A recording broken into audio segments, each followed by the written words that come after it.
ꯃꯁꯤ 91.2 Diamond Radio Channel asida Diamond gi saknairaba hariba thoromama Diamond Radio sina hek hongjarakpa asidagi akoina chathajarakpa sigumlaba akogi Manipur gi saknairaba sing seisakpa tongan ma celebrity sing haijaba tare akoina unajabagi thorom asida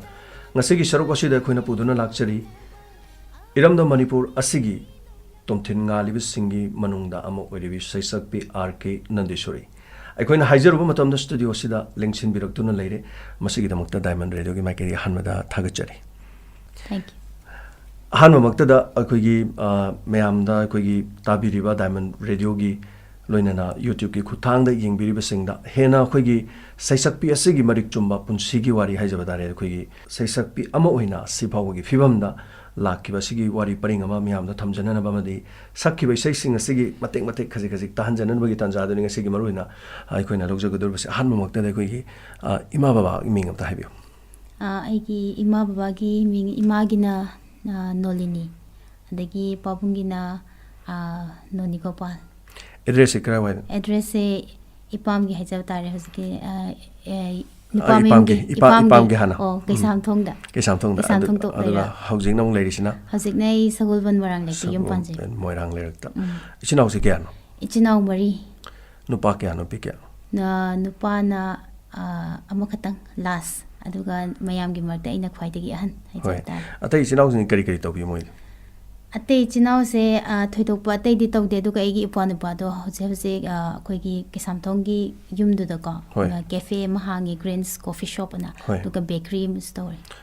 इसागी date of birth से on date of birth ए December 5 December द बोचे 5 December होय अदगा नुगाइजरे mama बादी कई थबक तोबि सरकार थबक तोबि ब्रा सुम युमदा सुम normal one लेबि कमाइ तो इमादी हाउस वाइफ ने दुगा कोइ पाबुंगना कैनो ने एयु ओइना रिटायर तोरे हजिकति हजिना रिटायर तोरे हाना कैनो तोबि इलेक्ट्रिसिटी दा एयु रम याम नुगाइजे अदो इमुंग मनुंग दा कना इसै नुगाइजे समाइना इसै तोरिसे इमुंग मनुंग दा कना तोबि बाबाई ममाई से पामक परा तोब याउब्रा कना सगै दा कइदा इमुंग मनुंगी हारगति इसै गिदि अखोइ गति खरा दुम हाइदि लेइनाद्रे मरि तियमता अदुगा सुम अखोइगी इमा पोपा कहे तारे अबोक से कोई अबोक से मानदी याम पामजबा मासु थाइनदगी तुम पिङैदगी इसै से याम पामजै ना होरेन हाय अदगी अइना तसेंग इसै सख्रिसिदी इमुंग मनुंगीदी केमता केनो तौदीको मरी लेनाते हेबे इसै गदी अदा 19 केनो मतमसिदा 1993 94 स्वाइसिदा अखोइगी युमसिदा रुब्रागी ऑफिस ओइगेना लाखिबा अदु मतमदगी हरगा सुम आइसु सुम ऑफिस अमा लेरबनिना सुम मोइना रिहर्सल तौबा अमा तौबा ताबदगी सुम इसैगी केनो जे खरगा सुम यौरक फाइ हौजिकी रुब्रा की ऑफिस हाना केनो गी द लेसे सि अदुम इसागी केनो तो ओइगेबा सिसे इसागी युमदो ओइबा अदुम ओइगेबा अखोइगी युमसिदा को मोइसे हाना केसाम पाता ओइरमे हाइब को रुब्रा ऑफिस थाइना अदा सुम फरक ताबदगी अखोइ सोमदो होंदोरकनबाना अखोइगी मखागी फ्लोर सेसु हांगागा लेबा हाइतारे मतमदुदा अखोइनी मथक्तो होंगला लेबा अदा ऑफिस ओइसेगेना लापा अदा को इमानसु दुम कका हो इमान होइनसु दुम याबा हाइतारे अदगी ऑफिस ओइगेबा अदुना दिंग साइगी रिहर्सल तौबा खोटपै सैगी लापो खोटपसदिगी अदि याम अंगाम ओइना इसाना के सही क्याम को सुबदा आइदि मदुगी खंगबिबा सैगी तौबा खोटपसे कमाइ थेंगनबियो सही से मतम दुदाई से केनो क्लास 5 6 अदमाइन का दंगाइरी होय अदा साइज द मोइना रिहर्सल तौबा खोटपा कैदोबसे चंगछलुबा सुम ताबा तौबिबा कमाइ तो रिहर्सल तौबिना दुम ताबदि दुम तारे द मखोन के देगी अखोइ अपोक्सना जु इसैदो अदुम मतम द अखोइ अपोक्से अखोइ द लेबा युमदा अखोइ युमदा लेबा अदा अपोक्सना सुम अंगांग से दुम मखोन जु दुम फै हाइदि इसै जु दुम सुम युमदा ग सुंगंगबदा अदुम सुरताना सकपा हाइ तारे को अदुमाइ तौबदा अंगांग से इसै सांजी ने इमाज द सुम कहे तारे अखोइ अदुम हौबदो अदा इमाज नति याद प कैनो इमानम अंगांग मी लाइक तौदना लेसिबुना इसै सालो हाइ होय इसै नुमाइ तौबगा हाइजंग सागी पामी लाइक लाइसु द तोरगा खरे हेना माइ पुनो पामजबदो अहलमनगी मंगदी अमन हाइजबा अदु इसादा स्माइना तौबसे अदु अखोइगी मतमदो द रुब्रा के ऑफिस दगा स्माइ तौबसिदगा लाओ इसै म सौ लाओ नत्रगा इसै म सक्के गा हाइबगी अदै तंजादगा नत्र तमिंगेदगा सुम लेबिरम ओजासिंग दुगा पुनगिबो खोखिबैदि कमाइ तौबिgi मतो याउगिब्रो थाइ मतंग दु याउगिदे दि आइनि हाना हम सकिबसे केनो द सेबा जोनस्टोन द ग्रेट टुनाइट तौय मतम दुदा दा कोई इमाना केनो इस अंगांग से इसेम खता सहनगे ना हाइबदगी सुम इसे मखक सखी मतम दुदा कका Kaka Kumar ko Pungyeba do Hamongi Kumar Moy adagidi Kaka Samson adagi Kaka Joy Kaka Hamom keno Naba Volcano Moy ma'am sigi keno oiba ada aina isai haidi great tonight haibasidi yamna matamduda yamna keno leino ko leiba keno amane ba concert haitare mane achouba concert amne ba duda haidi amu pok mapun sida isai saktriba anga isai sakke na hoi rehearsal tawduna khotana budi tawbi ko matamda sak aina sakbagi stage se thokpusite ekta moi myam se ka haitare pakhatpado kamai tawdino haidi program se soiradra haidi sham saw program silaga haidi aina chenda haladra haibagi kaina moida pakhatcho yawdo ada aina sakpado da boy se phajana saklakpado ada harau khiba boy myam ada baba hoidi base kamai to habit ya gibra support kamai to gesini adugi di adum support tawbi haidi sakpa yaroi kaina ga tawududi leite ba ko aduga adum haidi abok na haibuduga adum ima su adum yarak pa haitare ko adum angang su haizarim nina ise sakpado na adum ya phiki yam nungai je ngasai gi support ma yawdu di ade haibo ko aduga amadu mangna ekta kano to bunati adu hujiki sei du sakar ganda khajiktang ngasai great to night to the sakki matung dei di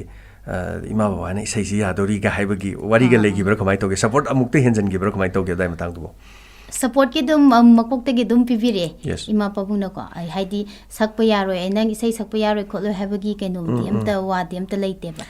ada aina bu pamati adum tawso haibagi kaino madum lei great to night to loira ba matung dai di adum sakre di adum ka hoina sudum program achat khuding ge dum pure adagi khudong chabam khong lere ngasai gi yom da su kano oiram ni na adagi leiri ba sing tu na su khangbagi moina khangbi na bagi achauba lambi mo oigre hauji gi great to night stegi atopo za guru sing da khoi classical gumba dagi natraga phajana formally yum daga chatna natraga yum da tamaga su ko amuk oza khana na tamgi bagum di yawi bra kamai yawe aigi khwaidagi ehan hanba oza haitare ko simadi dasomi se manu oi habati ma se rubra office leiram ni na ma su matam du da thapani na ko rubra office dum leiba ada mana dum aigi hamba sei sakpase kamai sakani du haidi takpi bu basic knowledge haitare ko basic knowledge simadi mana takpire adugi matung tarakpada classical di yawdaba yadabni na ko ai keno ozabimla akoi ke sunak na hilai na ko yes school da le mangonda chatlaga first year second first year tamme matung da samina keno da moigi bisempur da ozaram babu nam le me classical ki oza mangonda second year se mangonda thare aina dagi lakman badu dagi amuk chathok chasin gi kena problem lai rak padagi ko aina oza bimla da dum makha ta budi oza da oza ga mai sum toro tanaraga aduga sum madu la kan karam ba matam dono han ba isa gi sela isa gi chahi kya so ba kan dono koi gi yan han ba sai se kari oi dono aduga chahi na karam ba matam do oi den ihan han be sai sidi tasayna harabada nushina bahinu ita haibse sina khwaidagi aigi punsigi mina sakhangbi bada haitare ko khwaidagi ahan be sai sina sina oide isagi chahi kya musu badano class ta orsu class kya muka ba chap chab de khangjadre ko aduga metric loira pre metric oidoira metric ka loira matung oidoira 1990 98 99 Swai oido ma. Sei so dai do budi thokni chora ko madu khangjabda 19 aduga swami gi sei ma madu gi group ta yawbi khibra aduga lanai oina yaw khibra adu kamai to nuksi bhai runi ta se nushina bhai nui ta je asengmudi thaina di keno towe khogi lyrics sing jigi tongan de cassette phong bane am kan tongnar mi dana ko series da singer akoi manga taruk muk ne cassette se sakpa se ada amakhak ai gi sei amakhak sing khatang yaw ne har ma to asengmudi si cassette ki ne na sakhiba pan gi be sei dinate ba matam du da khogi lyrics sing gi keno concert yam tongnarame isani isaba mekse singer sing da piraga night to ba kan ga to do yam tongnage hall gym hall gumba digidi lampel daga mini sangar daga to leiring yam tongnarame masi matam sida sum wasiki make iba Napoleon haise nushna bhai ita iba nupas magi tokzaba magi tokbasida angonda sigi nushna bhai ita haiba mekse angonda thungba hai tare aigi saknaba ada isai je sur pandoni ko sur pan basida sigi sur je dasamina pan bi bane concert sigi oina yamna ga kaino khuchalaga kaino tongna pan gi sa te hekta dum satlongna lakhi badu isai manam da sum sakna bai mong da som concert sigi oina niko cassette ki ti sungna natre concert sigi oina pan gi bane ade concert se saura matung de esi sei sidi phazai ne harga ne cassette da hau ki sei ne offer je hoje ki kano dun pi pira writer dun dum to pira kamai to no I birba lyrics na to pira magi cassette magi obra ai se chap kaw ku irabani na adu maina madu gi khudong chab du kamai phangi ge sigi matang ne aduga isai sima phonga kan da chat pa hore khangmadi nungsi ba heroni ta se isai sigi feedback kamai to mayam do lakan has isai phajabam le nang isai adori ga haibagi kamai ni isa da kari kari mari mata de ge mu nung de gi oja guru de kari kari kamai lakke morom pang dei kari dei adudi adum aina isai keno to matam se isai haidi concert se chatpa matam da ko matam da di rubra ga mahabharat ka ani khatane le matam da ada akoi pun adum chatle kaido amada gari amada adum punna hojik chatli sigi tonga sabane ana kenter da sound nung pulap habo ja guru pulap chalani lorga pulap hala ani sigi khuchat se chalame ba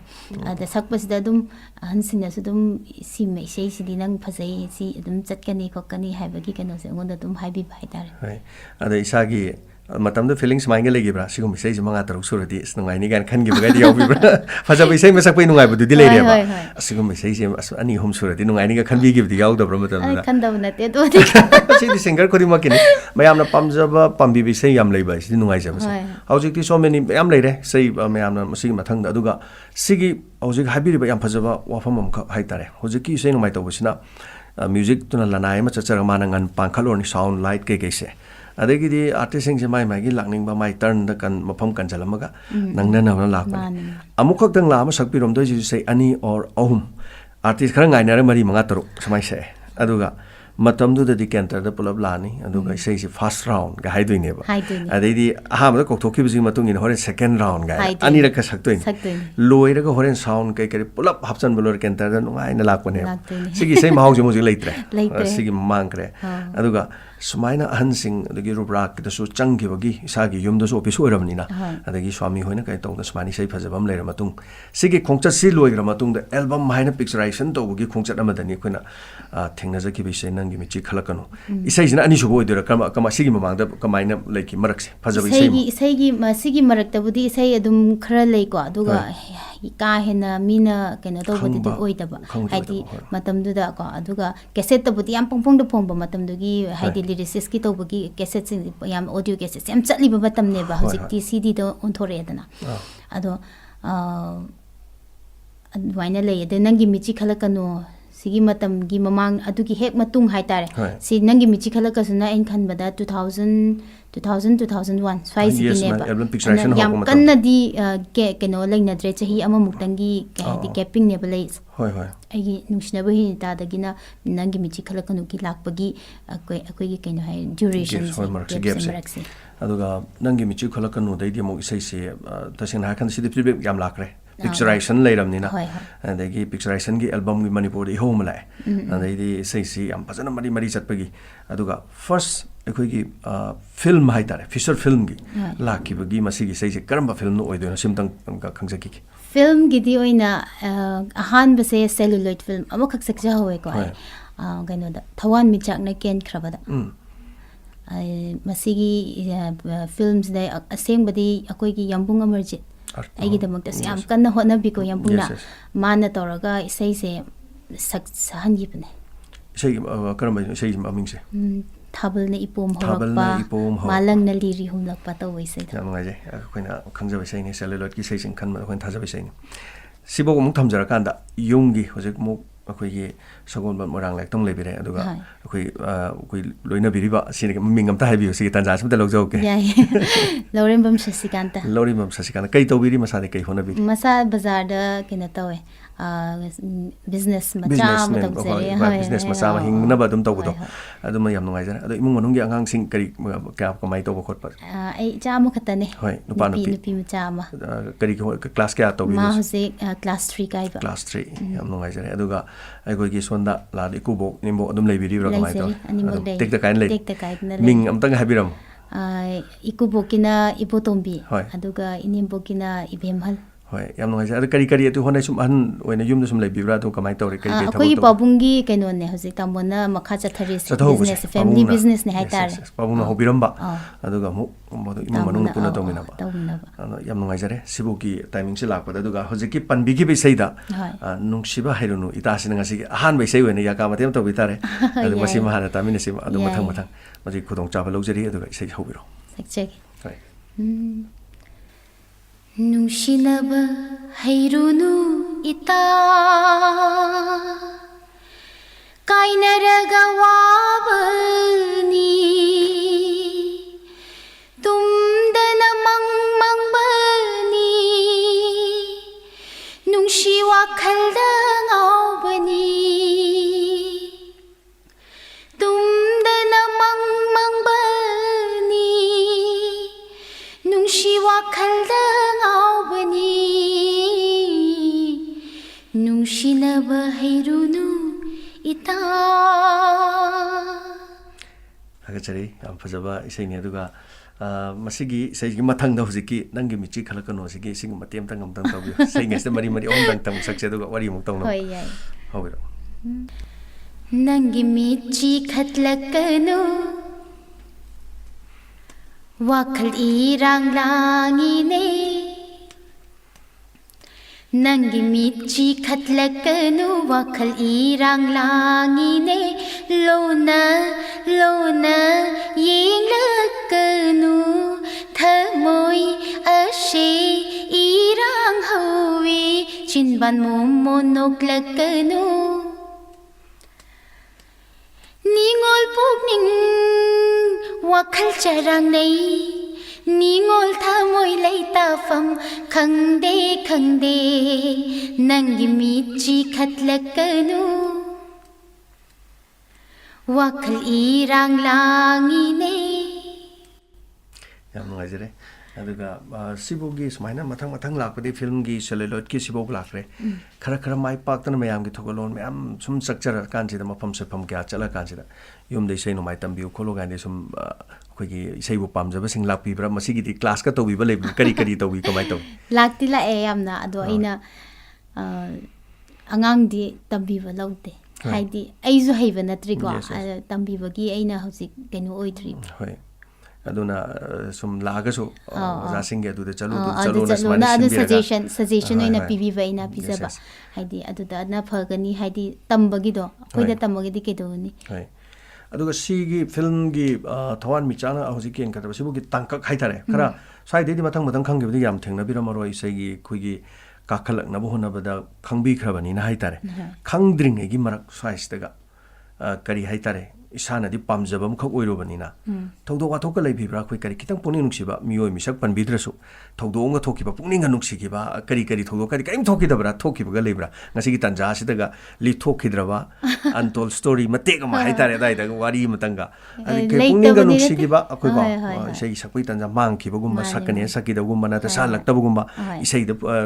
cassette ꯅꯝꯒꯅꯦꯅ ꯇꯧꯔꯒ ꯅꯝꯍꯜꯂꯛꯇꯕ ꯀꯔꯤꯒꯨꯝꯕꯒ ꯂꯩꯈꯤꯕ꯭ꯔꯥ ꯃꯌꯥꯝꯗ ꯑꯥꯔꯇꯤꯁꯁꯤꯡꯁꯨ ꯑꯋꯥꯕꯁꯨ ꯑꯗꯨꯝ ꯊꯦꯡꯅꯩ ꯍꯥꯏꯅꯕꯅꯤꯅꯀꯣ ꯊꯦꯡꯅꯩ ꯑꯋꯥ ꯅꯨꯡꯉꯥꯏ ꯄꯨꯟꯁꯤꯅꯤꯗꯅꯀꯣ ꯑꯗꯨꯕꯨꯗꯤ ꯊꯦꯡꯅꯗꯕꯗꯤ ꯅꯠꯇꯦ ꯑꯩꯅ ꯀꯩꯅꯣ ꯏꯁꯩꯁꯦ ꯅꯨꯡꯁꯤꯅꯕ ꯍꯩꯅꯨ ꯏꯇꯥ ꯁꯤ ꯇꯧꯗ꯭ꯔꯤꯉꯩ ꯃꯃꯥꯡꯗ ꯍꯥꯏꯇꯥꯔꯦ ꯏꯁꯩꯁꯦ ꯑꯗꯨꯝ ꯆꯠꯄꯁꯤꯗ ꯏꯁꯩꯁꯦ ꯑꯩꯉꯣꯟꯗꯗꯤ ꯍꯥꯏꯔꯛꯑꯕ ꯀꯣ ꯍꯥꯏꯗꯤ ꯃꯐꯝꯁꯤꯒꯤ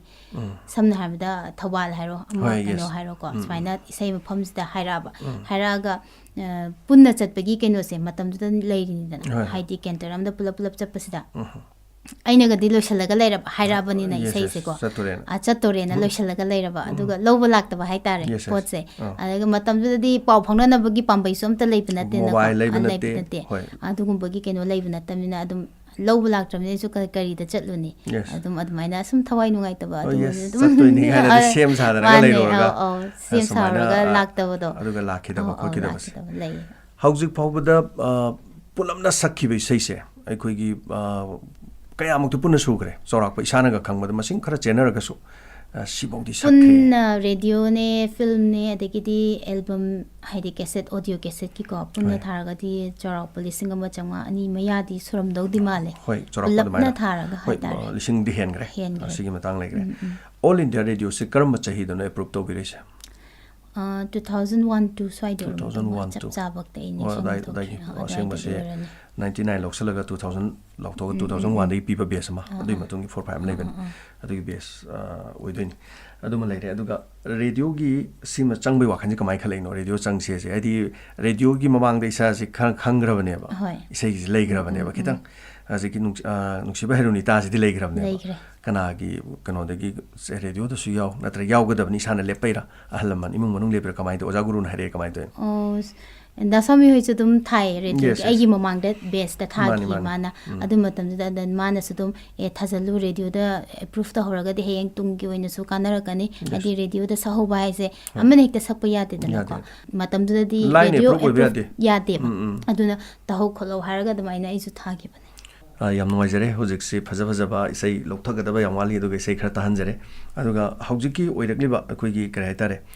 mong se muk hana kuine album picturization torokanda tholokpa khotpa se ga hojiki muk khenari ba mong khara haitare ni ko hojiki mong se da hojik tor sidi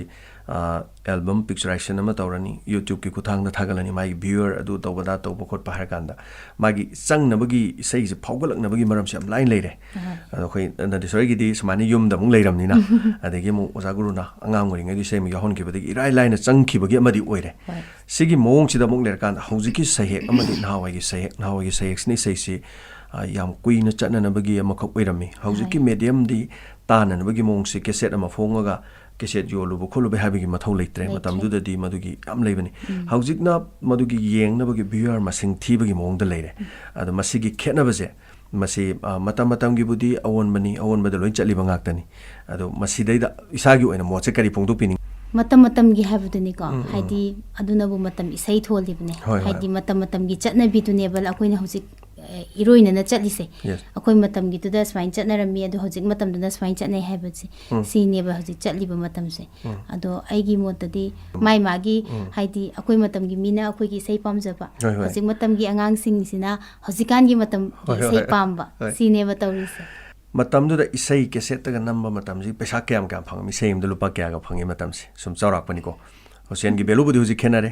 matam du gi chani so mu ji gi lising ani hungum mani ada ipang phangi da bra tanja du sum puthok piram ni phangi ba dum kamai ka tawi mas cassette ma maming ga salpa kan se matam du da di isai sakpase kesu pesa de amna keno to budu oiram de ko ado sum pamjabagi sakpa haibadune ado isai ama sakpa matam da concert ama chappa matam da khwai hana na ina hek ahan ba pesa phang ba horok pase lupa 50 dagi hore dagi admai sum toraga lupa 500 sai daga haide admaina lai adagi isai cassette isai sakpa matam da lupa 100 swaina phangnarame cassette da isai amani yawbagi admaina phangnarame hoi aduga sigi sumaina khraga khanga matung sidagi celluloid yawgre celluloid ki mathang yawra kanda digital film gi iho mamu kanjale masik kala kana kana yana na digital gi kari film yana na ga ningsang bi balebra celluloid ki matung da digital di kalpana rodani sina ihan halani hoi adugi matung da di do mathang lakre na chume aduna kalpana gi ingau tangau na alma sigi sei syam phajagi ba aduga mandana sunga sagi album gi khongchatta manda sem na phaugalak pai timing am hai tare aduga digital film da lakpa even koi gi kai kusu aduga moi film sigi yarok pagi hai tare moi na film ma da mapung oiba koi gi lal sipal adu da magi lakhe ben magi oijagra gu ba haujiki kalpana di yauki bi sei si manda gi ona su solo da yam phajagi bi sei na aduga sei ma tem tang dolbi phane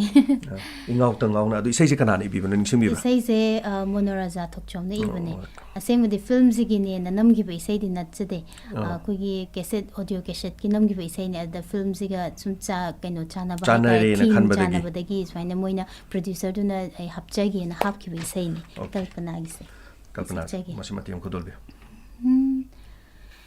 ingau te ngau na lejerambi ai se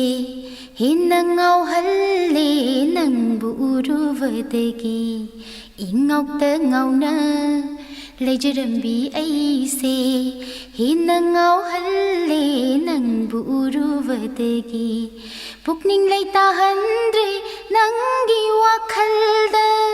pukning leita handre nangi wakhalda thamoi se khoirang halle nungshi manglanda Nungshi Manglanda, Nungshi Manglanda. Tagachari, yam nuaise, say live when a sakpazi or so case music yaltragasuko. Mother hit this, some yam Pasama, was a yam noisaba, yamnas, quiggy, dumb lane, high tareko, sakpi yam noise. Radio is say Magi or Kaiser Kaki, Nungsibakari no, only the radio that Yamna Suyamna don't pump give saying. Aduga, Masigi say Sigi, Aibasikanan. Aibase. Is in the total Labango. Labango, Nick Toza. The mine high tone is in the total quiz, queer and the quiz. Okay. Peredo, Nasagi, Nungshiba Carino, Harry Bissi, and she says Matematang Nixon Biragadi. May am Shampang be same money, Matematang, the Kudolvio. Nungshiba Carino, Kanglam the Baise. Ngashidi nangi wakal dangaure nungsiba karino khanglam daba aishe ngashidi nangi wakal dangaure chatle chatna nang taure chatle chatna Nang taure nungsiba karino khanglam daba aise ngashidi nangi wakhal dangaure yam nungajare yam pajabi same su tan bi sei si ai bi kanane ilangbam inangcha akoi radio gi yamna maming chatpa dum lyrics amani celluloid to su akoi amani like ama legre celluloid ama legre digital gi smaina kalpana la ki matung gi reaction si matung de mari mari lak pi bro kamai tawi gap kharga kana bi bra tap tap to dum lak pa hobi ro kamai tawi yamna zara di lakte ko adum tam tam na adum kano ne digital film gi de ai gi di yambung amarjit ki film dan anamba sai Okay, adu di masih credit saya amba yamung akoi yamung gi yam chawa credit lesi isai mas mai toro gi smai ni honje ko chemo ne jo no do pirong ni heta adu ana meetings na emergency ki film oi dina Nandeshwori sa ani sige wakanda dum lai masih kasu kai de mai kan ni ko adu gi lambi do duga sum lai bakta smai tam biram adu ga ayam bang sagi laikriba digital film laikiba manung sidagina dum 2013 swaibugi manung di haitare duet oiro kari oro na sori yaw do basi pa laiti haitare ko film amagi dum yam yaw eduna isai so hojik to so habigre lising amaga changma gi matak ten laikram ni na do sima ya marks isai mari mari mari amani da hajerake aduga mathangda okoi gi madugi ahana kongi duna mung laitraga su ko unasiko soidana hayang muk masina kamai to buna si sai Sigi says na aigi album nangi michi khalakanu haba solo album je sigi manung de yaw pai sai ne sai si so dum yamna pamna gi bi sai mo i haitare unasiko soidana hayang muk ningsing bi bra kana ibi bino Nur Rahman nung jai Nur Rahman ge sai mate matang khudol bio sakchage unasiko soidana Unasiko soidana haying amu nang raku ko mafam sida nang nahan kravatungda nungai na lay hau nava amuk tangdi nuklamu Tingjilakle matam se itaroi nangbu yungi mina halak tare thiraklani Tingjilakle matam se itaroi nangbu yumgi mina halak tare thiraklani yam phajare adege masigi makhatar ko da mo lakna ge khanduna lakna bani aina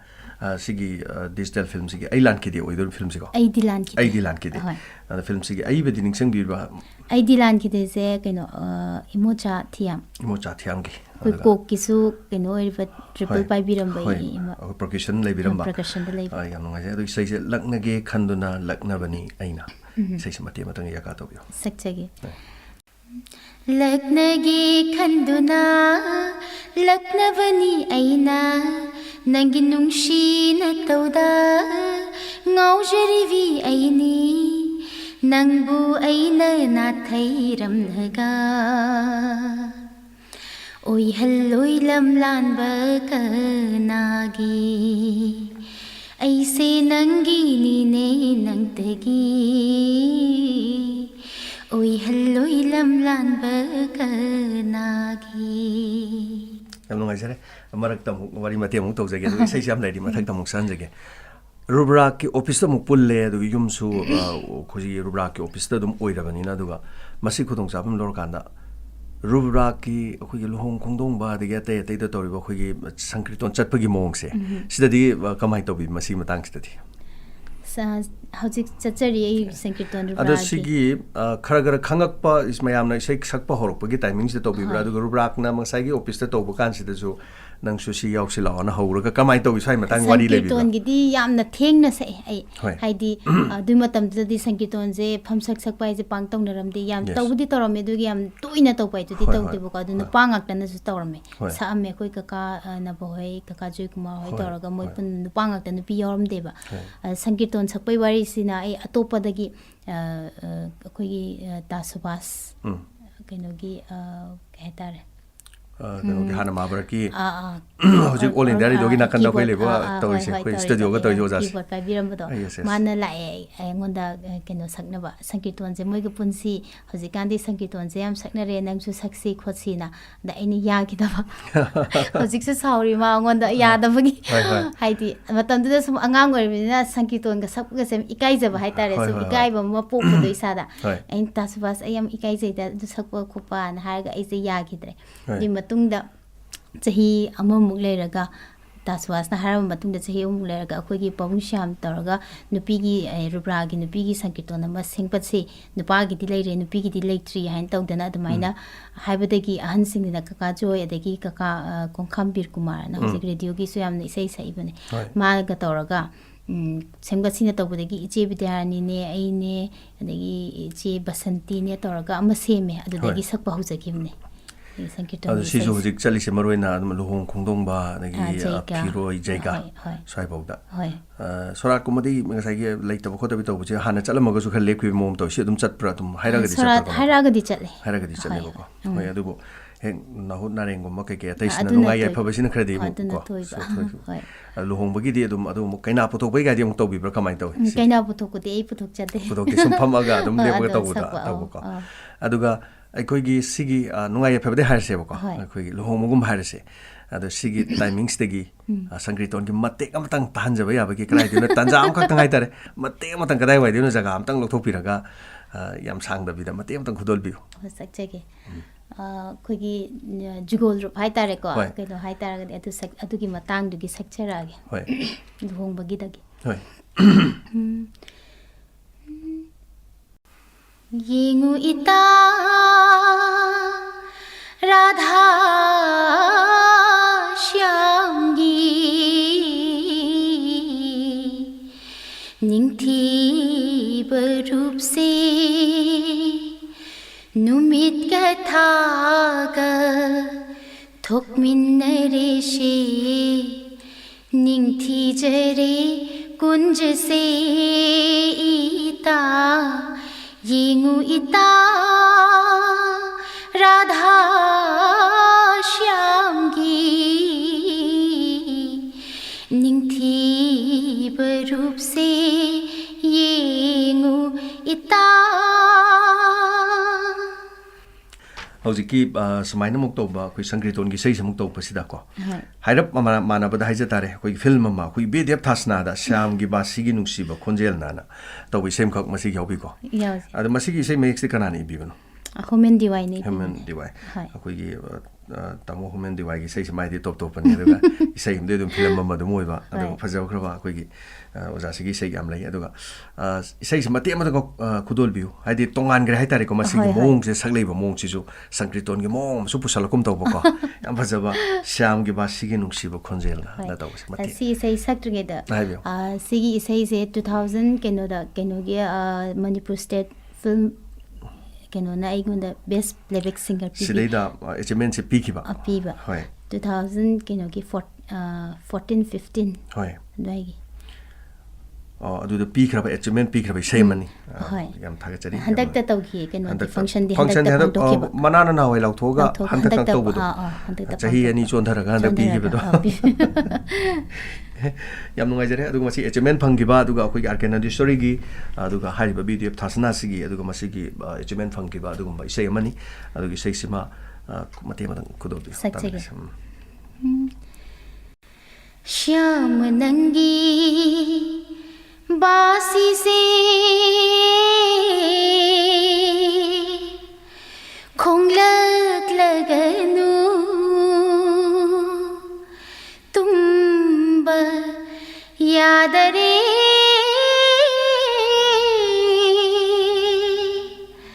Radha ಐಸೆ Shyam की बासी की नुशिव खोंजेल पाइथकपी राधा ऐसे तो मालदा कोलुरे श्याम की बासी की नुशिव खोंजेल पाइथकपी राधा ऐसे तो मालदा कोलुरे मखातावदी बोनी ꯕꯣꯅꯤ ꯕꯣꯅꯤꯗ ꯂꯩꯒ꯭ꯔꯦ ꯌꯥꯝ ꯅꯨꯡꯉꯥꯏꯖꯈ꯭ꯔꯦ ꯑꯗꯨꯒ ꯃꯁꯤꯒꯨꯝꯕ ꯇꯣꯞ ꯇꯣꯞꯄ ꯃꯍꯥꯎ ꯑꯃ ꯍꯥꯏꯇꯥꯔꯦꯀꯣ ꯑꯁꯨꯃꯥꯏꯅ ꯐꯪꯈꯤꯕ ꯑꯗꯨꯒꯨꯝꯕ ꯏꯁꯩ ꯑꯃꯅꯤ ꯑꯗꯨꯒ ꯃꯁꯤꯒꯤ ꯃꯊꯪꯗ ꯑꯃꯨꯛ ꯑꯩꯈꯣꯏꯒꯤ ꯔꯦꯗꯤꯑꯣꯗꯒꯤ ꯏꯁꯩ ꯑꯃꯨꯛ ꯂꯧꯈꯠꯆꯒꯦ ꯏꯉꯥ ꯊꯥꯒꯤ ꯊꯥꯃꯩꯗ ꯔꯦꯗꯤꯑꯣꯒꯤ ꯇꯧꯈꯤꯕ ꯏꯁꯩꯁꯦ ꯑꯗꯣ ꯃꯁꯤ ꯃꯇꯦꯛ ꯑꯃꯇꯪ ꯈꯨꯗꯣꯜꯕꯤꯌꯨ ꯑꯗꯨꯒ ꯑꯩꯈꯣꯏ ꯂꯤꯁꯅꯔꯁꯤꯡꯅ ꯂꯥꯛꯑꯗꯤ ꯁꯟꯕꯤꯌꯣꯅ ꯍꯥꯏꯕ ꯏꯁꯩ ꯃꯇꯦꯛ ꯑꯃꯅꯤ ꯑꯗꯨꯒ ꯏꯁꯩ ꯑꯃꯅꯤ ꯑꯗꯨ ꯏꯁꯩꯁꯦ ꯃꯇꯦꯛ ꯑꯃꯇꯪ ꯈꯨꯗꯣꯜꯕꯤꯌꯨ यानी सक्चेगे इङा थागिन थामैद इङेन थागिन थाजिन्द कुम्गी नोंना चुरिए झम झम झम तारी नोंना झम झम झम तारी नोंना झम झम झम तारी नोंना झम झम झम तारी नोंना ꯌꯥꯝ ꯅꯨꯡꯉꯥꯏꯖꯔꯦ ꯏꯁꯩꯗꯤ ꯌꯥꯝꯊꯣꯛꯅ ꯌꯥꯝꯈ꯭ꯔꯕꯅꯤꯅ ꯏꯁꯩꯁꯤꯁꯨ ꯃꯃꯤꯡ ꯆꯠꯄ ꯃꯌꯥꯝ ꯉꯥꯏꯗꯅ ꯁꯛꯁꯨ ꯂꯣꯏꯅ ꯁꯛꯄꯁꯨ ꯇꯥꯖꯅꯤꯡꯕ ꯍꯥꯏꯇꯥꯔꯦꯀꯣ ꯃꯇꯦꯛ ꯃꯇꯦꯛ ꯑꯗꯨꯒ ꯃꯊꯪꯗ ꯑꯃꯨꯛ ꯂꯧꯈꯠꯆꯒꯦ ꯑꯃꯨꯛ ꯑꯩꯈꯣꯏꯒꯤ ꯉꯥꯏꯍꯥꯛꯁꯨ ꯇꯨꯃꯤꯟꯅ ꯂꯩꯌꯨꯕ ꯍꯥꯏꯔꯤꯕ ꯐꯤꯜꯝꯁꯤꯒꯤ ꯑꯗꯣ ꯏꯁꯩꯁꯤ ꯀꯅꯥꯅ ꯏꯕꯤꯕꯅꯣ ꯕ꯭ꯔꯣꯖꯦꯟꯗ꯭ꯔꯣ ꯋꯥꯍꯦꯡꯆꯥꯅ ꯕ꯭ꯔꯣꯖꯦꯟꯗ꯭ꯔꯣ ꯋꯥꯍꯦꯡꯆꯥꯒꯤ ꯑꯗꯣ ꯏꯁꯩꯁꯤ ꯃꯇꯦꯛ ꯑꯃꯇꯪꯒ ꯈꯨꯗꯣꯜꯕꯤꯌꯨ ꯍꯣꯏ ꯉꯥꯏꯍꯥꯛꯁꯨ ꯇꯨꯃꯤꯟꯅ ꯂꯩꯌꯨꯕ ꯀꯔꯤꯒꯤ ꯑꯗꯨ ꯈꯣꯏꯔꯥꯡꯕꯅꯣ ꯉꯥꯏꯍꯥꯛꯁꯨ ꯇꯨꯃꯤꯟꯅ ꯂꯩꯌꯨꯕ ꯀꯔꯤꯒꯤ ꯑꯗꯨ ꯈꯣꯏꯔꯥꯡꯕꯅꯣ ꯃꯈꯥ ꯇꯥꯕ ꯀꯥꯎꯈ꯭ꯔꯦ ꯌꯥꯝ ꯅꯨꯡꯉꯥꯏꯖꯩ ꯑꯗꯨꯒ ꯃꯁꯤꯒꯤ ꯃꯔꯛꯁꯦ ꯑꯃꯨꯛ ꯊꯠꯅ ꯏꯁꯩ ꯑꯃꯨꯛ ꯃꯅꯤꯡꯗ ꯈꯔ ꯂꯩꯖꯔꯤ ꯐꯖ ꯐꯖꯕ ꯏꯁꯩꯁꯤꯡ ꯃꯇꯦꯛ ꯑꯃꯇꯪ ꯑꯃꯨꯛ ꯋꯥꯔꯤ ꯃꯇꯦꯛ ꯄꯨꯟꯁꯤꯟꯖꯔꯛꯀꯦ ꯑꯩꯈꯣꯏꯒꯤ ꯁ꯭ꯀꯨꯜ ꯍꯥꯏꯇꯥꯔꯦ ꯁ꯭ꯀꯨꯜ ꯑꯉꯥꯡ ꯑꯣꯏꯔꯤꯉꯩ ꯆꯥꯏꯜꯍꯨꯗ ꯃꯇꯝꯒꯤ ꯁ꯭ꯀꯨꯜꯁꯦ ꯀꯔꯤ ꯀꯔꯤꯗ ꯇꯝꯕꯤꯔꯛꯀꯦ स्कूल से निम्नबास तमजरे क्लास 8 फो क्लास 8 फो अदुई मखादा मु अदुई मखादा क्लास 9 दगी पैराडाइज अदुगा असागी पुरा अखोई एजुकेशन एंड क्वालिफिकेशन से कयानो कदाई फाव तमबिरे ऐसे ग्रेजुएट लोसन जरे तो डिस्टेंस तो इन तौजरे डिस्टेंस होइना अदुगा अखोई मरक सिदा अखना अदु मंगावनी सही तौरखरे अदुई मरक सिगे हाइतर इमानबी सिंग लोइनरक मतमदा अदुगी कॉलेज तगा अखोई कंपटीशन समाइनगा याउबिरक कई कई तौई समाइनगा सलपसे पामजबनी ना साइगी स्कूल दा करी दा कॉलेज दा कंपटीशन दी पाग यावरक्त्रे हाइदी आई स्कूल दगी तुम इसे सकपसे होग्रेबा निमला वास तंबदगी तुम क्लास 5 6 तंब स्वाइदगी तुम इसे सकपसे होग्रे स्कूल की फंक्शन सिंग अते अते तुम फसन तुम याउबिरे फंक्शन बदी तुम अहोय कॉलेज सो 11 12 तमा कांदा इता थोचिसे तमेको अदुददी आई तुम कॉलेज की फंक्शन गुमददी तुम याउजबा अदुगा साइगी अदागी कॉलेज की अखोई 10 लांथोक्रब तुंगददी मीना खसुं खंगबा इसे मनी लेरमनिना स्कूल दा कमाय कमायना मसिगी केनोसे रिएक्ट से कमाय तो हाइदी इसे सकपी असि इसे सकपीनी का खरमा सक समाय तबदनी काइबगी मीना सुम नुंसिबिबा इमानबी सिंग रिएक्ट से कमाय तो मयाम सुम इकाय खुमनबिबा केदोबा सुम लेबिबा अदुदी याम नुंसिबि हाइदी अखोइना सो इसेदो खरा मतमददा कॉलेज तमतमददी स्कूल न स्कूल ओखरेको कॉलेज तमतमददी खितंग सखंबिबा इगी नुसिना बहि नुइ तागदो कइनो तौग्रबा मतमदने अदा मयामने ए नंदेश्वरी तो अखोइ कॉलेज तमे अदुमाइना हाइनो बिबादगी अदवाइगी लोकलिटी लैबा मयामना सो तुम हाइदी आई मतममे हाबगी केनो सुम नुसिबिबदो फंबम ममा हाइदी याम आइना खल्लुदबा सुकन खल्लुदबा अमने बा आइना हजि तौरिबा केनोसे आइना हजि फंगजरिबा फिना हाइबा तारेको ꯑꯩꯅ ꯃꯪꯗꯐꯥꯎ ꯃꯪꯗꯕꯅꯦ ꯍꯥꯏꯕ ꯍꯥꯏꯗꯤ ꯑꯉꯥꯡ ꯑꯣꯏꯔꯤꯉꯩꯗ ꯏꯁꯩꯒꯤ ꯀꯩꯅꯣꯁꯦ ꯏꯃꯥ ꯏꯄꯥꯅꯁꯨ ꯀꯩꯁꯨ ꯀꯩꯅꯣ ꯌꯥꯎꯔꯛꯇꯕꯅꯤꯅ ꯏꯁꯩꯒꯤ ꯐꯦꯃꯤꯂꯤ ꯑꯃ ꯑꯣꯏꯔꯛꯇꯕꯅꯤꯅ ꯍꯥꯏꯗꯤ ꯁꯤꯒꯨꯝꯕꯒꯤ ꯑꯣꯏꯔꯛꯀꯅꯤ ꯍꯥꯏꯕꯁꯦ ꯌꯥꯝꯅ ꯊꯥꯖꯗꯕ ꯑꯩꯉꯣꯟꯗ ꯌꯥꯝꯅ ꯊꯥꯖꯗꯕ ꯑꯃꯅꯦꯕ ꯍꯧꯖꯤꯛ ꯑꯣꯏꯔꯤꯕꯁꯦ ꯑꯗꯨꯒ ꯇꯥꯔꯒꯁꯨ ꯉꯁꯥꯏꯒꯤ ꯈꯔ ꯀꯔꯤ ꯍꯥꯏꯇꯥꯔꯦ ꯃꯤꯅ ꯌꯥꯝꯅ ꯂꯥꯏꯅ ꯇꯧꯅꯗꯦ ꯍꯥꯏꯕꯁꯤꯒꯤ ꯐꯝꯕꯥꯛꯁꯦ ꯏꯁꯥꯒꯤꯗꯤ ꯁꯨꯝ ꯍꯥꯏꯐꯦꯠꯇꯪꯒ ꯁꯨꯝ ꯅꯤꯡꯉꯨꯔ ꯄꯣꯞ ꯄꯣꯞ ꯄꯣꯞ ꯇꯥꯕꯒꯨꯝꯕ ꯑꯃ ꯍꯥꯏꯇꯥꯔꯦꯀꯣ ꯈꯔ ꯏꯖꯤꯗꯤ ꯑꯣꯏ ꯍꯥꯏꯇꯥꯔꯦꯅꯦꯀꯣ ꯃꯁꯤꯒꯤꯁꯦ ꯑꯥꯔꯇꯤꯁꯁꯤꯡꯒꯤ ꯃꯥꯏ ꯍꯧꯔꯛꯐꯝꯁꯤꯡꯁꯦ ꯑꯝꯇ ꯃꯥꯟꯅꯗꯦ ꯑꯗꯨꯒꯤ ꯋꯥꯔꯤꯁꯤꯅ ꯑꯗꯨ ꯌꯦꯡꯕꯤꯔꯤꯕ ꯑꯗꯨꯒ ꯇꯥꯕꯤꯔꯤꯕ ꯗꯥꯏꯃꯟꯒꯤ ꯈꯨꯠꯊꯥꯡꯗꯁꯨ ꯍꯧꯖꯤꯛ ꯃꯈꯥ ꯇꯥꯖꯔꯛꯄꯗ ꯑꯃꯨꯛ ꯑꯩꯈꯣꯏꯒꯤ ꯉꯥꯎꯖꯔꯨꯏ ꯑꯩꯗꯤ ꯍꯥꯏꯔꯤꯕ ꯏꯁꯩꯁꯤꯃ ꯂꯧꯈꯠꯆꯒꯦ ꯑꯗꯨ ꯏꯁꯩꯁꯦ ꯀꯅꯥꯅ ꯏꯕꯤꯕꯅꯣ ꯁꯤꯃꯁꯨ ꯕ꯭ꯔꯣꯖꯦꯟꯗ꯭ꯔ ꯋꯥꯍꯦꯡꯆꯥꯅ ꯏꯕꯤꯕꯅꯦ ꯕ꯭ꯔꯣꯖꯦꯟꯗ꯭ꯔ ꯋꯥꯍꯦꯡꯆꯥꯒꯤ ꯏꯁꯩꯁꯤ ꯃꯇꯦꯛ ꯑꯃꯇꯪ ꯈꯨꯗꯣꯜꯕꯤꯌꯨ ꯌꯥꯅꯤ ꯉꯥꯎꯖꯔꯨꯏ ꯑꯩꯗꯤ ꯎꯔꯨꯕꯗ ꯅꯪꯕꯨ ꯄꯥꯝꯖꯔꯨꯏ ꯊꯃꯣꯏꯅ ꯋꯥꯔꯛꯆꯕ ꯉꯝꯗꯦ ꯄꯨꯛꯅꯤꯡ ꯅꯪꯒꯤ ꯅꯨꯡꯁꯤꯅ ꯇꯧꯗ ꯅꯨꯡꯁꯤꯕꯅ ꯍꯥꯜꯂꯨꯔꯦ ꯀꯥꯎꯔꯨꯔꯦ ꯏꯁꯥꯅ ꯏꯁꯥꯕꯨ ꯉꯥꯎꯖꯔꯨꯏ ꯑꯩꯗꯤ ꯎꯔꯨꯕꯗ ꯅꯪꯕꯨ ꯌꯥꯝ ꯐꯖꯈ꯭ꯔꯦ ꯏꯁꯩꯁꯤꯡꯁꯨ ꯂꯣꯏꯅ ꯐꯖꯕ ꯏꯁꯩ ꯉꯥꯛꯇꯅꯤ ꯑꯗꯨꯒ ꯃꯁꯤꯒꯤ ꯃꯈꯥ ꯇꯥꯖꯔꯛꯄꯗ ꯃꯔꯤ ꯃꯔꯤ ꯑꯃꯅꯤꯗꯒ ꯁꯍꯟꯖꯒꯦ ꯈꯥꯡꯉꯝꯗ꯭ꯔꯕꯅ ꯇꯧꯕ ꯏꯁꯩ ꯃꯁꯤꯒꯤ ꯀꯩꯅꯣꯁꯦ ꯏꯁꯩꯁꯤ ꯀꯔꯤ ꯐꯤꯂꯝꯒꯤꯅꯣ ꯁꯤꯁꯦ ꯈꯥꯡꯉꯝꯗ꯭ꯔꯕꯁꯦ ꯄꯥꯌꯜꯒꯤ ꯄꯥꯌꯜꯒꯤ ꯄꯥꯌꯜ ꯐꯤꯂꯝꯒꯤ ꯏꯁꯩꯁꯤ ꯃꯇꯦꯛ ꯑꯃꯇꯪ ꯈꯨꯗꯣꯜꯕꯤꯌꯨ ꯁꯛꯆꯒꯦ ꯈꯥꯡꯉꯝꯗ꯭ꯔꯕ ꯅꯨꯡꯁꯤꯒꯤ ꯆꯩꯅꯥꯁꯦ ꯊꯥꯖꯗꯅ ꯄꯤꯔꯝꯂꯦ ꯊꯃꯣꯏꯗ ꯈꯥꯡꯉꯝꯗ꯭ꯔꯕ ꯅꯨꯡꯁꯤꯒꯤ ꯆꯩꯅꯥꯁꯦ ꯊꯥꯖꯗꯅ ꯄꯤꯔꯝꯂꯦ ꯊꯃꯣꯏꯗ ꯀꯥꯎꯊꯣꯛꯄꯁꯨ ꯉꯝꯂꯅꯤ ꯊꯃꯣꯏꯅ ꯀꯥꯎꯊꯣꯛꯄꯁꯨ ꯉꯝꯂꯅꯤ ꯈꯟꯗꯨꯅ ꯀꯔꯤꯒꯤ ꯁꯤꯕꯤꯔꯝꯂꯤ ꯏꯔꯥꯜꯇ ꯐꯖꯈ꯭ꯔꯦ ꯁꯤꯁꯨ ꯌꯥꯝꯅ ꯐꯖꯕ ꯑꯗꯨꯒ ꯊꯦꯡꯅꯔꯨꯏ ꯅꯪꯒ ꯊꯣꯏꯕꯤ ꯐꯤꯂꯝꯒꯤ ꯑꯗꯣ ꯍꯣꯏ ꯊꯦꯡꯅꯔꯨꯏ ꯅꯪꯒ ꯊꯦꯡꯅꯔꯨꯏ ꯅꯪꯒ ꯇꯧꯕꯁꯦ ꯃꯇꯦꯛ ꯑꯃꯇꯪ ꯗꯨꯋꯦꯠꯇꯤ ꯏꯁꯩꯗꯤ ꯗꯨꯋꯦꯠ ꯑꯣꯏꯔ ꯃꯥꯜꯂꯦ ꯃꯁꯤ ꯑꯗꯨꯒ ꯃꯇꯦꯛ ꯑꯃꯇꯪ ꯃꯁꯤꯒꯤ ꯁꯍꯟꯕꯤꯌꯨ ꯍꯣꯔꯦꯟ ꯅꯟꯗꯦꯁꯣꯔꯤ ꯂꯥꯛꯀꯥꯟꯗ ꯃꯁꯤ ꯈꯟꯕꯤꯔꯛꯄ ꯏꯁꯩ ꯉꯥꯛꯇꯅꯤ ꯑꯗꯨꯒ ꯇꯟꯖꯥꯁꯤ ꯂꯧꯖꯔꯒꯅꯤ ꯃꯇꯦꯛ ꯑꯃꯇꯪ ꯁꯤꯃ ꯈꯨꯗꯣꯜꯕꯤꯌꯨ ꯊꯦꯡꯅꯔꯨꯏ ꯅꯪꯒ ꯁꯛꯆꯒꯦ ꯍꯣꯏ ꯗꯥꯁꯥꯅꯒ ꯁꯛꯃꯤꯟꯅꯕ ꯏꯁꯩꯅꯤ ꯍꯣꯏ ꯊꯦꯡꯅꯔꯨꯏ ꯅꯪꯒ ꯅꯨꯡꯁꯤꯒꯤ ꯁꯩꯍꯧꯗ ꯈꯟꯖꯈꯤ ꯊꯃꯣꯏ ꯁꯦꯡꯅ ꯄꯨꯟꯁꯤꯒꯤ ꯑꯣꯏꯅ ꯈꯟꯖꯔꯨꯏ ꯊꯃꯣꯏ ꯁꯦꯡꯅ ꯄꯨꯟꯁꯤꯒꯤ ꯑꯣꯏꯅ ꯅꯪꯒꯤ ꯑꯥꯁꯥꯗ ꯂꯦꯞꯂꯕ ꯋꯥꯈꯜꯅꯤ ꯅꯪꯒꯤ ꯑꯥꯁꯥꯗ ꯂꯦꯞꯂꯕ ꯋꯥꯈꯜꯅꯤ ꯀꯅꯥꯗꯁꯨ ꯃꯤꯠꯌꯦꯡ ꯀꯥꯔꯟ ꯆꯜꯂꯨꯗꯦ ꯌꯥꯝ ꯐꯖꯔꯦ ꯑꯗꯒꯤ ꯑꯩꯒꯤ ꯗꯦꯕꯗꯥꯁꯅ ꯌꯥꯝ ꯑꯉꯟꯕ ꯃꯇꯝꯒꯤ ꯍꯥꯏꯇꯥꯔꯦꯀꯣ ꯉꯁꯥꯏ ꯀꯜꯄꯅꯥꯒ ꯇꯨꯡꯃꯥꯡꯒꯤ ꯑꯣꯏꯅꯈꯤꯕ ꯑꯩꯈꯣꯏꯒꯤ ꯗꯤꯖꯤꯇꯦꯜ ꯁꯤ ꯂꯥꯛꯄ ꯍꯧꯔꯛꯄꯒꯤ ꯗꯤꯖꯤꯇꯦꯜ ꯐꯤꯂꯝ ꯂꯥꯛꯈꯤꯕꯒꯤ ꯉꯥꯏꯖꯔꯛꯄꯅ ꯇꯧꯕ ꯏꯁꯩꯁꯤ ꯌꯥꯝ ꯐꯖꯈꯤꯕ ꯏꯁꯩ ꯑꯃ ꯑꯣꯏ ꯍꯥꯏꯇꯥꯔꯦ ꯑꯣꯖꯥ ꯈꯥꯏꯗꯦꯟ ꯖꯤꯇꯦꯝꯅ ꯏꯁꯩꯁꯤꯒꯤ ꯁꯦꯝ ꯁꯥꯕ ꯃꯁꯤ ꯃꯈꯣꯏ ꯈꯪꯖꯧꯏ ꯑꯗꯨꯒ ꯏꯁꯩꯁꯤ ꯃꯇꯦꯛ ꯑꯃꯇꯪ ꯁꯤꯡꯁꯨ ꯌꯥꯀꯥꯕꯤꯌꯣ ꯁꯛꯆꯒꯦ ꯍꯣꯏ ꯉꯥꯏꯖꯔꯛꯄ ꯅꯨꯃꯤꯠꯇꯣ ꯂꯥꯛꯂꯦ ꯂꯥꯛꯂꯦ ꯉꯁꯤ ꯅꯨꯡꯁꯤ ꯏꯊꯛ ꯍꯧꯔꯛꯂꯦ ꯗꯪ ꯗꯪ ꯗꯪ ꯗꯪ ꯅꯨꯡꯁꯤ ꯏꯊꯛ ꯍꯧꯔꯛꯂꯦ ꯅꯨꯡꯁꯤꯅ ꯄꯥꯎ ꯇꯥꯕꯗ ꯅꯤꯡꯖꯕ ꯑꯥꯁꯥ ꯊꯨꯡꯂꯅꯤ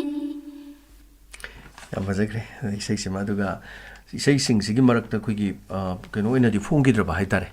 ꯑꯗꯨ ꯉꯁꯥꯏꯒꯤ ꯏꯁꯩꯃ ꯑꯩꯈꯣꯏ ꯑꯩꯒꯤ ꯊꯃꯣꯏ ꯑꯉꯥꯎꯕꯤꯁꯦ ꯇꯧꯕꯁꯦ ꯅꯤꯡꯁꯤꯡꯕ ꯉꯝꯈꯤꯗ꯭ꯔꯦ ꯏꯁꯩꯁꯦ ꯅꯪꯅ ꯉꯝꯈꯤꯅꯦꯕꯀꯣ ꯏꯁꯩꯁꯦ ꯑꯩꯈꯣꯏꯒꯤ ꯀꯥꯎꯔꯣꯏꯗꯕ ꯏꯁꯩꯅꯤ ꯑꯩꯅ ꯑꯗꯨꯝ ꯄꯥꯝꯖꯅ ꯌꯥꯝꯅ ꯁꯛꯈꯤꯕ ꯐꯖꯕ ꯏꯁꯩꯅꯦꯕ ꯏꯁꯩ ꯑꯃꯈꯛ ꯐꯤꯜꯝ ꯑꯣꯏꯅ ꯇꯧꯒꯅꯦ ꯇꯧꯕꯗꯒꯤ ꯑꯩꯒꯤ ꯊꯃꯣꯏ ꯑꯉꯥꯎꯕꯤꯁꯦꯅ ꯑꯩꯈꯣꯏꯒꯤ ꯂꯤꯁꯅꯔ ꯑꯃꯅ ꯈꯟꯕꯤꯔꯛꯄꯅꯤ ꯏꯁꯩꯁꯦ ꯁꯍꯟꯕꯤꯔꯝꯃꯨ ꯑꯩꯈꯣꯏꯒꯤ ꯅꯟꯗꯦꯁꯣꯔꯤ ꯂꯥꯛꯑꯒꯗꯤ ꯑꯅ ꯍꯥꯏꯕꯤꯔꯛꯄ ꯏꯁꯩ ꯑꯃꯁꯨ ꯑꯣꯏꯈꯤꯕ ꯑꯗꯨꯅ ꯃꯁꯤꯃꯇꯪꯒ ꯈꯨꯗꯣꯜꯕꯤꯌꯨ ꯁꯛꯆꯒꯦ ꯑꯩꯅꯁꯨ ꯌꯥꯝꯅ ꯄꯥꯝꯅ ꯁꯛꯆꯈꯤꯕ ꯏꯁꯩꯅꯤ ꯁꯤꯃꯗꯤ ꯑꯩꯒꯤ ꯊꯃꯣꯏ ꯑꯉꯥꯎꯕꯤꯁꯦ इकाई इक्की खंगदबीसे ऐगी थमोई अंगावबीसे इकाई इक्की खंगदबीसे पाइनिंग लगी उच्चेकुम शाननेगी लैचिलदा painingaki uchekum shananigi leichilda kekulotpi fibul habi uru uru uru uru leivi kekulotpi fibul habi uru uru uru uru leivi chaite kutpi yam fazagre रे सेसिगी अमु मखा चथजरकपदा मतंगा लौजकी के खोगी खल्ली अइना खल्ली न तो सेसिसु मसिगे सेसिदि मयामना दुम पलकपदा खंगनरबा सेमनि अफावसिंग मरक्ता लेरबा मयाम खंगनरबा खल्ली अइना खल्ली सेसि मतंगा अमतंग खुदोल बिरम होय खल्ली अइना खल्ली खल्ली अइना खल्ली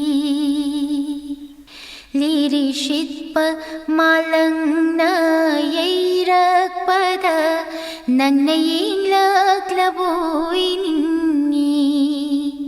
कंग्ल ऊनान केलक्पदा खल्ली नंगी नुंगशी शाहुमनी खल्ली अइना खल्ली खल्ली अइना खल्ली फजगरे सेसु याम सकपिरे ngasi se mate yam sakpire ada isagi rasi se karino isagi rasi tula rasi color se machu se karina khwadi ham hena pambi ge isagi machu oina sim favorite oi type se black and white se aduga चाइंजांग हाइतारे meat masala हम तो बिरो vegetarian हो बिब्रा कमाइने करी करी ओइजदे ना मतम के तुम ना हो जरी सेम मतम की तुम चारी है बने दुगा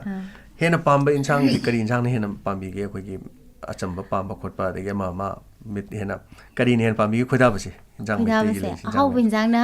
पामे द अरे फिक्स लेत्रे सिमा लोइनमक हजिकी मथेल करी करी अमा मसे लोइनमक चाबी लोइनमक पामे हाउ बाबा सासे लो पामे याम नुवाइजै थागचरी ngasiगी थोरमसिदा सेइसु amna leiba नखोनि याम तोइनसु हाइजरे सेइ मसिंग याम यामबनिना दुगा सकसु ngasi यामसु सानले दुगा लोइसलकपसिदा खोइगी एचमेन की मतंग से मतंग हंजगे हुजि फावबो फंगिबे एचमेन सिंग साइजो म पनबिग्रे मसिगी एचमेन सिगी अमदा हाबियो यामना कुइरबगी मतमदा को यान हाना आई नंगी मिची खलकनुगी एल्बम थोखिबदो अदुदा एल्बम गी ओइबा अवार्ड हाइतारे अदुदा नॉमिनेट तौबी नंगी मिची खलकनुसे दगी अदुगी मतुंगदा 2000 क्या तनोदी चप चाबा 2012 13 स्वाइदा दि ओरम दमाले एसएस मफागी कचिंगी तौबा अवार्ड फिल्म अवार्ड तुदा मकर फिल्म गी सही आई नॉमिनेट तौबी दगी अदुगी मतुंगदा हंदक मापलक सुबा कइनोदा मणिपुर फिल्म कॉर्पोरेशन सिंबीबा स्टेट की वेना दा बीडीएफ थासनादा फीमेल प्लेक सिंगर गी मना मसिगी मु मखा तारकपदा हौगलकलिबा कोइगी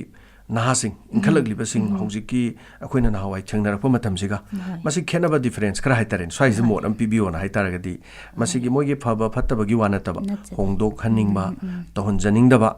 अदुगा खरा हाइतारे मोइदगिदी मुखुमांग ससल नोंग महानबदा अहन्ने हाइनरिबनि वारिनी अदुना मसिदेदा करिगुम्बा मेसेज का पिबिनिंग बलेरगदी समदोक साहुंगननबगी मतम अमा हाइतारे करी करी स्वाइद फिल तोबी अनौबा थोलगलिबा मयामसे लोइना फैफत्तिगी वानतबा मसिदेदा करी करी हाबिनिंग लोइन फरबरा लोइन मतिक चारबरा मोइसे अदुमाइना लौबा यारबरा मतंग करी करी मोड लै पुनिंग ओइबा खितंग हाबियो aina hoje ingalagliba angang isai sakpa lei haitare ko angang singda haining ise hoi isai gi maramda di thoido hindong na moi loina kena tor bangak tane phara bangak tane adubu aina kitang haining ba haitara gadi akoi matam da di akoi matam da isai salak matam da ahalaman hairaga di loire haibagi keno ma lei ko hoi adumak taw habiti natte adubu ahanama keno ubada lakpada kitang bebhar discipline ko respect adumadi kitang thamanninge khatang watpana uzei ba hujikan gi angang singsida aduna respect city kitang watle adu loina pagna watle habiti na chadaba khara yauri ba marakta khara yauri aduna size respect se kitang thambiyo haidi ahanama lakpada khoramo habagi nataba akoyam lakpada akoida hekta khoram gadaba adugi wanataba kaudana iche laibra chango phamsilao chakri je formula kind of hidden a late in a car. The minor ꯄꯥꯝꯕꯗꯣ ꯑꯩꯈꯣꯏꯅ senior ꯑꯃ ꯑꯣꯏꯅ ꯃꯣꯏꯗꯩꯗꯤ ꯑꯩꯈꯣꯏꯅ ꯈꯤꯇꯪ ꯆꯍꯤ ꯈꯔ ꯍꯥꯜꯂꯕꯅꯤꯅꯀꯣ ꯃꯗꯨꯒꯤ ꯊꯛꯈꯥꯗꯨꯃ ꯇꯧꯍꯟꯖꯅꯤꯡꯉꯦ ꯉꯁꯤ ꯅꯍꯥ ꯑꯣꯏꯔꯤꯕ ꯃꯣꯏꯁꯦ ꯃꯇꯝ ꯑꯃꯗ ꯑꯃꯨꯛ ꯑꯍꯟ ꯑꯣꯏꯔꯛꯇꯣꯏꯅꯤ ꯃꯣꯏꯅ ꯉꯁꯤꯗꯤ ꯁꯦꯝꯍꯧꯗ ꯇꯥꯔꯗꯤ ꯍꯌꯦꯡ ꯇꯨꯡꯗ ꯂꯥꯛꯇꯨꯅ ꯃꯣꯏꯗ ꯑꯃꯨꯛ ꯇꯧꯔꯀꯥꯟꯗ ꯃꯗꯨꯒꯤ ꯅꯨꯡꯉꯥꯏꯇꯕ ꯐꯪꯒꯅꯤ ꯑꯗꯣ ꯃꯁꯤꯒꯨꯝꯕꯁꯦ ꯁꯦꯝꯗꯣꯛꯍꯟꯅꯤꯡꯉꯤ ꯑꯗꯨꯒ ꯍꯧꯔꯛꯂꯤꯕꯁꯤꯡ ꯑꯩꯈꯣꯏꯒꯤ ꯏꯁꯩ ꯅꯣꯡꯃꯥꯏꯁꯦ ꯄꯥꯝꯖꯕ ꯁꯩꯁꯛꯄ ꯑꯣꯏꯅꯤꯡꯕꯁꯤꯡ ꯏꯟꯈꯠꯂꯛꯂꯤꯕꯁꯤꯡꯁꯦ ꯀꯃꯥꯏꯅ ꯍꯣꯠꯅꯅꯤꯡꯉꯤ ꯑꯗꯩ ꯀꯔꯤ ꯀꯔꯤ ꯃꯣꯏꯒꯤ ꯂꯝꯆꯠ ꯕꯦꯕꯥꯔꯁꯤꯗꯒ ꯁꯤꯒꯨꯝꯕꯁꯦ ꯈꯤꯇꯪ ꯃꯔꯨ ꯂꯨꯛꯅ ꯆꯠꯅꯕ ꯈꯣꯠꯅꯕ ꯀꯔꯤ ꯈꯤꯇꯪ ꯄꯤꯕꯤꯔꯝꯃꯨ ꯃꯣꯏꯒꯤ ꯇꯨꯡꯗ ꯍꯧꯒꯠꯂꯛꯄꯗ ꯀꯔꯤ ꯍꯥꯏꯅꯤ ꯈꯔ ꯅꯨꯡꯉꯥꯏ ꯁꯤꯒꯨꯝꯕ ꯂꯝꯕꯤꯁꯦ ꯆꯪꯉꯛꯄꯗ ꯍꯥꯏꯇꯥꯔꯦꯅꯦꯀꯣ ꯈꯪꯖꯍꯧꯅꯅꯕ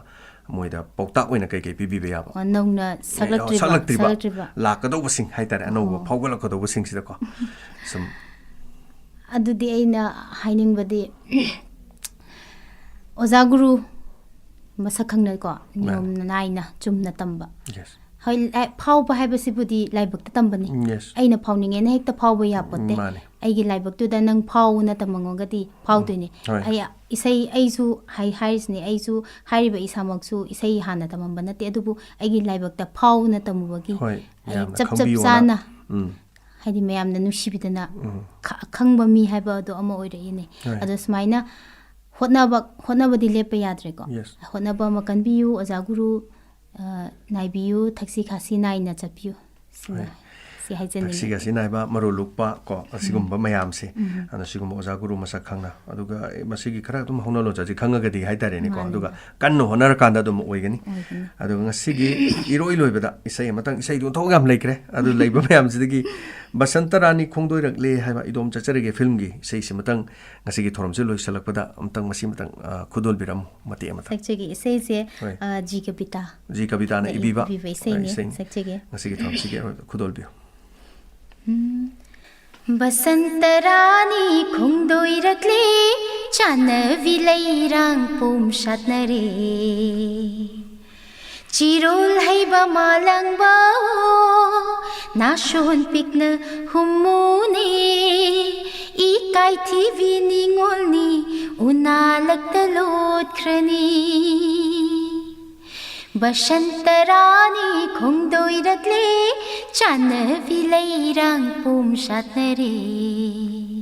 थागचरी हनिंगा लेतेना ngasi अखोइगी diamond radio 91.2 diamond radio channel असिदा डायमंड गी सकनाइरबा हाइबा थोरम असिदा अखोइना हाइजरुबदा लमदम असिगी सैसक्पी मियामना थोइदोक हेंदोंना खंगनबिरबी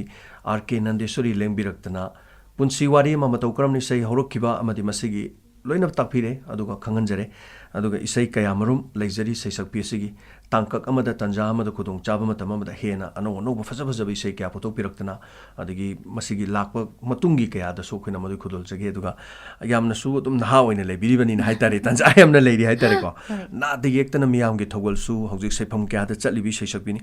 ना दे येक्ता बाइसनो काय मरुइबनि अदुगा तुंगदा लाकदोबा इचाइसुगी अदुगा इमुंग मनुंगी हेना अफबा ममा मा अदुगा अफबा जाति असिगी अदुगा मदुगी थौदांग कया दु लोबिरा मतुंगदा फजबा इसै कया सु पुथोक पिरक्पोबियु ना दे येक्तना डायमंड रेडियो गी माइकेदि हन थागचरी अदुगा ऐना डायमंड रेडियो बुसु तुंग कोइना अनौबा थबक पाइखत थबक थौरम पाइखतलगा माइ पाकपा म ओइबियु हाइना हाइजरी थागचरी थैंक यू